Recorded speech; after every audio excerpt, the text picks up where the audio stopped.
আসসালামু আলাইকুম, স্বাগত জানাচ্ছি ডিডিসি নিউজ আন্তর্জাতিক সংবাদে। সংবাদের শুরুতেই থাকছে সংবাদ শিরোনাম। দরজায় কড়া নাড়ছে যুদ্ধ, পাক আফগান সীমান্তে ফের সামরিক উত্তেজনা, পাল্টাপাল্টি সেনা মোতায়েন। ইসরায়েলি দশর ইয়াসের আবু সাবাব নিহত। কোনো ছাড় নয়, ইউক্রেনকে ডনবাস ছাড়তে হবে, নয়তো শক্তি প্রয়োগে স্বাধীন করব, হুঁশিয়ারি পুতিনের। গাজায় ইসরায়েলি যুদ্ধাপরাধের জোরালো প্রমাণ রয়েছে, মন্তব্য জাতিসংঘ মহাসচিবের। বৈঠকে ১ ঘণ্টা ঘুমানেন ট্রাম্প, প্রেসিডেন্টের কার্যদক্ষতা নিয়ে জনমনে প্রশ্ন। ড্রোন থেকে যুদ্ধ বিমান ধ্বংসে সাফল্যের পর এবার সাবমেরিন বানাচ্ছে তুরস্ক। এতক্ষণ দেখছিলেন সংবাদ শিরোনাম, এখন জানাবো বিস্তারিত। দরজায় কড়া নাড়ছে যুদ্ধ, পাক আফগান সীমান্তে ফের সামরিক উত্তেজনা, পাল্টাপাল্টি সেনা মোতায়েন। আবারও উত্তপ্ত পাকিস্তান এবং আফগানিস্তানের মধ্যকার ডুরান্ড লাইন সীমান্ত। চরম সামরিক উত্তেজনা আর পাল্টাপাল্টি সেনা মোতায়েনের ঘটনায় নতুন করে যুদ্ধ বাধার আশঙ্কা সৃষ্টি হয়েছে। পাকিস্তানের পদক্ষেপ। পাকিস্তান জঙ্গি অনুপ্রবেশ এবং সীমান্ত চৌকিতে হামলার কারণ দেখিয়ে সীমান্তে অতিরিক্ত সামরিক বাহিনী এবং ভারী অস্ত্রশস্ত্র মোতায়েন করেছে।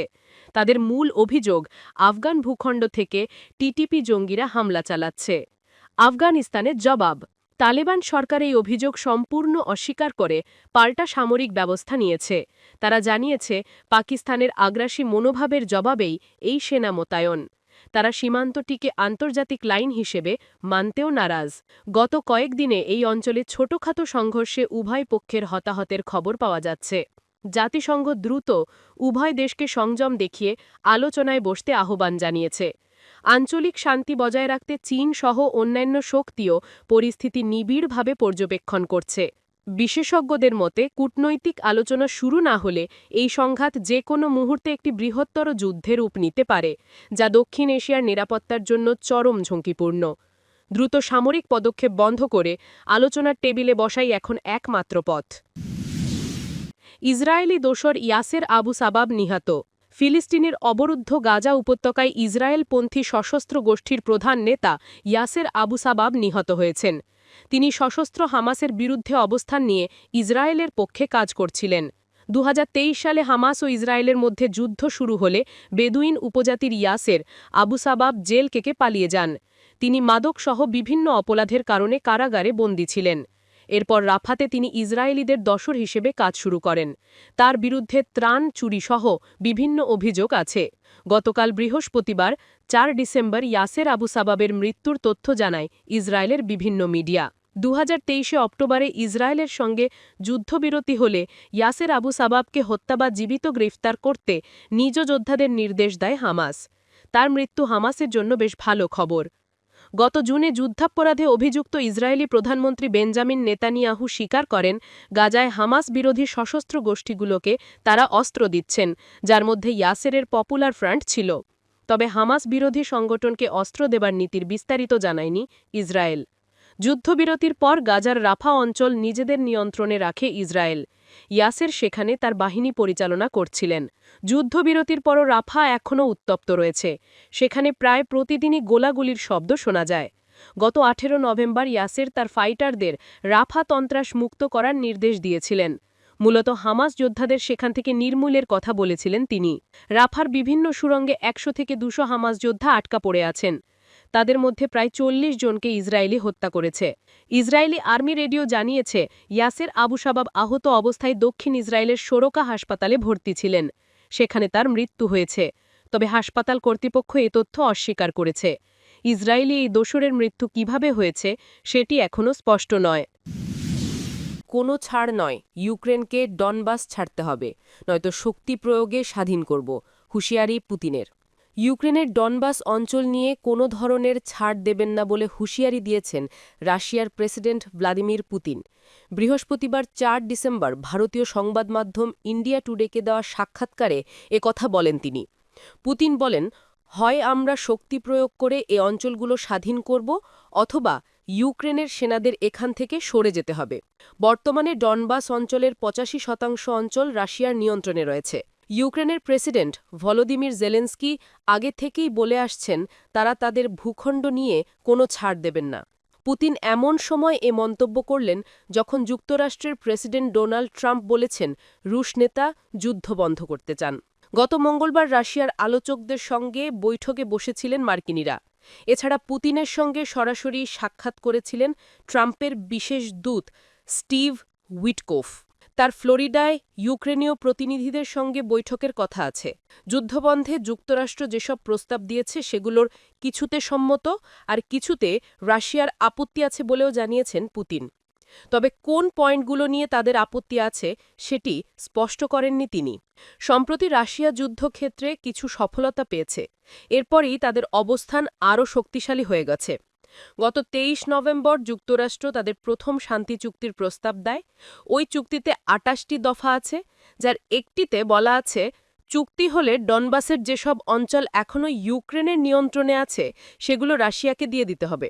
এই দফার কঠোর বিরোধিতা করেছে ইউক্রেন এবং ইউরোপের দেশগুলো। তবে গত সপ্তাহে এই চুক্তির কিছু দফায় পরিবর্তন আনতে সমর্থ হয় কিয়েভ। গাজায় ইসরায়েলি যুদ্ধ অপরাধের জোরালো প্রমাণ রয়েছে মন্তব্য জাতিসংঘ মহাসচিবের। গাজায় বেসামরিক নাগরিকদের হত্যা এবং সামরিক অভিযানের ফলে সৃষ্ট ধ্বংসযজ্ঞের পেছনে ইসরায়েলের পুরো অবহেলা রয়েছে বলে মনে করেন জাতিসংঘ মহাসচিব অ্যান্টোনিও গুতেরেস। তিনি সতর্ক করেন যে ফিলিস্তিনি ভূখণ্ডে যুদ্ধাপরাধ সংগঠিত হয়েছে বলে বিশ্বাস করার মতো জোরালো প্রমাণ রয়েছে।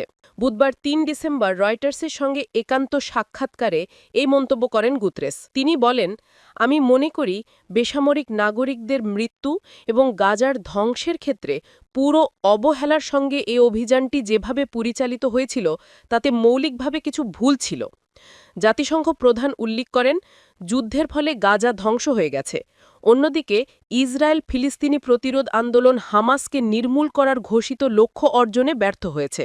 দখলদার সরকারের আগ্রাসন যুদ্ধ অপরাধের সমতুল্য হতে পারে কিনা জানতে চাইলে জাতিসংঘ প্রধান বলেন, এই সম্ভাবনা বাস্তবে রূপ নিতে পারে বলে বিশ্বাস করার জোরালো কারণ রয়েছে। গত ১১ অক্টোবর থেকে গাজায় মার্কিনী মধ্যস্থতায় হামাস ও ইসরায়েলের মধ্যে যুদ্ধবিরতি কার্যকর হয়েছে। ২০২৩ সালের অক্টোবর থেকে ইসরায়েলি গণহত্যার যুদ্ধ অঞ্চল জুড়ে নিহতের সর্বশেষ সংখ্যা ৭০,০০০ ছাড়িয়ে গেছে। একই সময় ১,৭০,০০০-এর বেশি মানুষ আহত হয়েছেন। অনেকেই ধ্বংসস্তূপের নিচে চাপা পড়ে আছেন। চলতি বছরের শুরুতেও একটি যুদ্ধবিরতি ভঙ্গ করে ইসরায়েল গত ২৭ মে থেকে গাজায় পৃথক সাহায্য বিতরণ উদ্যোগ শুরু করে। এই পদক্ষেপের পর অঞ্চলটিতে দুর্ভিক্ষ প্রকট হয়ে উঠেছিল।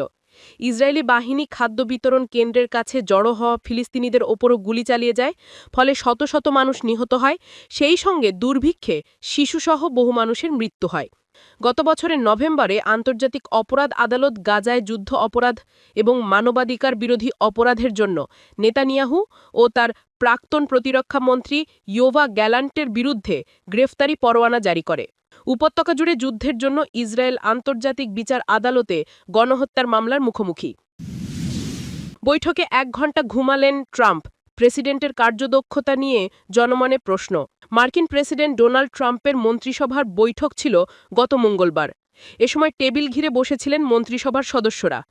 একজন একজন করে ট্রাম্পের প্রশংসা করছিলেন। পররাষ্ট্রমন্ত্রী মার্কো রুবিও শেষ বক্তা ছিলেন। স্থানীয় সময় মঙ্গলবার দুপুরের পরপরই হোয়াইট হাউসে মন্ত্রিসভার ওই বৈঠক শুরু হয়। ট্রাম্প যথারীতি বৈঠকে স্লিপি জো বাইডেন অর্থাৎ ঘুমকাতুরে বাইডেনের কথা উল্লেখ করেন। মাঝে মধ্যেই ট্রাম্প তার দেওয়া বক্তব্যে পূর্বসূরি ডেমোক্রেট প্রেসিডেন্টকে এ নামেই ডেকে থাকেন। এরপর ট্রাম্প ওই বৈঠকে দৃঢ়তার সঙ্গে বলেন যে ২৫ বছর আগে যেমন ছিলেন এখন আমি তার চেয়েও চাঙা। তবে ২ ঘণ্টা ১৭ মিনিট চলা ওই বৈঠকে ১ ঘণ্টার ওপর ঘুমান ট্রাম্প। এদিকে এমন ঘটনায় প্রেসিডেন্টের কার্যদক্ষতা নিয়ে জনমনে প্রশ্ন দেখা দিয়েছে। ডোনাল্ড ট্রাম্প গত সপ্তাহে তাকে নিয়ে নিউ ইয়র্ক টাইমসের একটি দীর্ঘ এবং বিস্তারিত প্রতিবেদনের সমালোচনা করেন। প্রতিবেদনে ট্রাম্পের কাজের সূচিবদ্ধ এবং জনসম্মুখে তার উপস্থিতি বিশ্লেষণ করে বয়স এবং শারীরিক ক্ষমতা নিয়ে নতুন করে প্রশ্ন তোলা হয়। প্রতিবেদনে দেখানো হয় যে ৭৯ বছর বয়সী প্রেসিডেন্ট তার দ্বিতীয় মেয়াদে কিছুটা ধীরগতির হয়ে গেছেন। ট্রাম্প নিউ ইয়র্ক টাইমসের প্রতিবেদন প্রসঙ্গে বলেন, ট্রাম্প চটপটে, তারা চটপটে নয়।